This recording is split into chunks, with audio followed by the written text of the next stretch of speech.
Selamat datang di tutorial IoT Indonesia. Kali ini kita akan membahas topik smart home tingkat lanjut.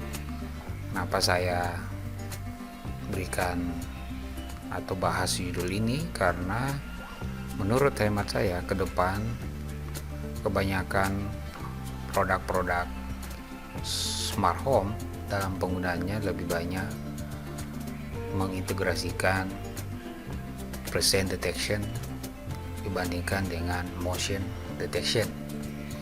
Kenapa seperti itu? Karena dalam perkembangan keseharian kita, seperti yang saya alami juga, bahwa ada beberapa kekurangan yang dimiliki oleh motion sensor dalam mendeteksi kehadiran kita, karena ada keterbatasan waktu di situ. Namun dengan kehadiran perangkat presence detection ini diharapkan mampu menyelesaikan problem-problem terkait dengan bagaimana sebuah perangkat mendeteksi kehadiran manusia tentunya. Dalam implementasi dalam penerapan dalam lingkungan rumah,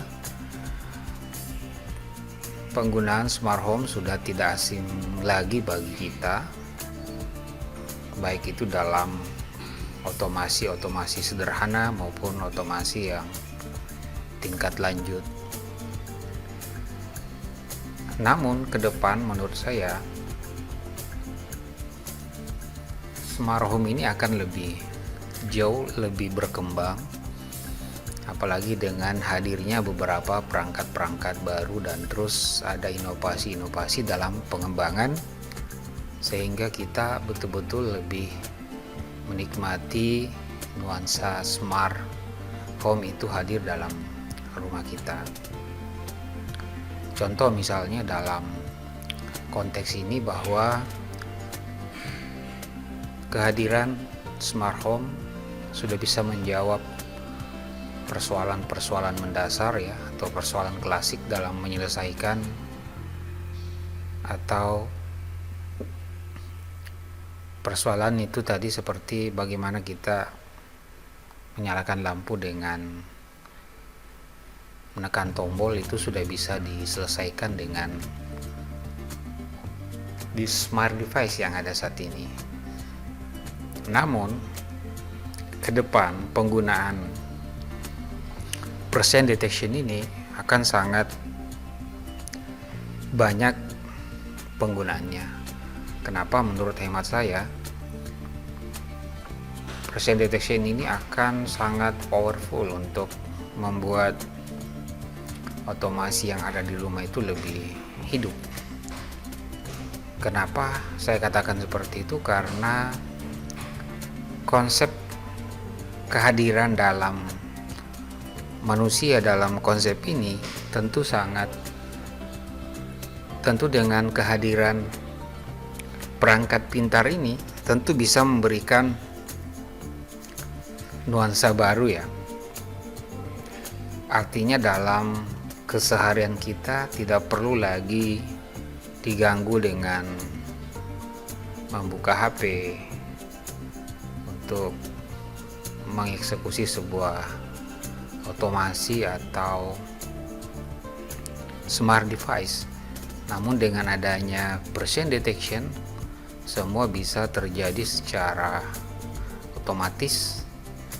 Bahkan kita harapkan bahwa campur tangan kita itu hampir hanya 10% atau 5% saja.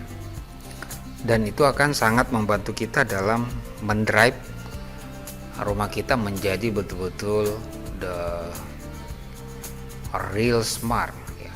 Artinya betul-betul mengimplementasikan rumah pintar. Jadi saya kategorikan bahwa smart house itu levelnya ada dua. Yang pertama smart house level standar, artinya dalam penggunaan fitur-fitur smart device masih banyak menggunakan motion sensor dalam mengaktifasi perangkat lainnya seperti misalnya lampu.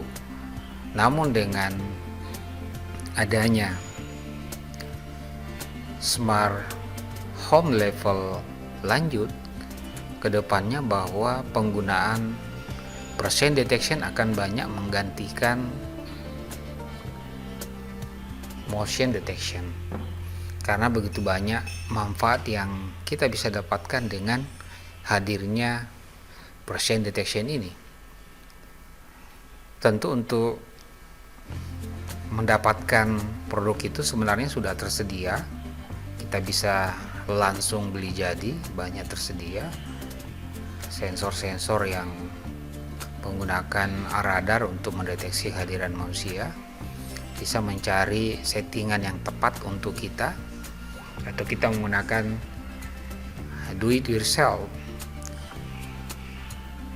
Artinya kita bisa membuat berdasarkan perangkat ESP32, itu jauh lebih murah, cuma memang membutuhkan sedikit tricky dalam membuat atau mendesain ESP32 presence ini, dan membutuhkan juga trial and error untuk mendapatkan posisi perangkat yang tepat, utamanya pada perangkat base station. Ini sangat penting. Kedepannya peranan smart device berbasis presence detection ini akan banyak mendominasi industri smart home yang ada di dunia tentunya, dan akan menggeser penggunaan motion sensor, akan lebih banyak menggunakan lagi presence detection. Dan begitu banyak otomasi yang kita bisa buat kalau kita menggunakan presence detection tadi, mulai dari luar rumah. Misalnya sebelum kita masuk area rumah, jika kita menempatkan presence detection di area pagar, otomatis alarm akan off, kemudian CCTV akan berhenti melakukan capture misalnya seperti itu, kemudian posisi alarm akan off, kemudian setelah masuk di rumah posisi lampu akan menyala secara otomatis.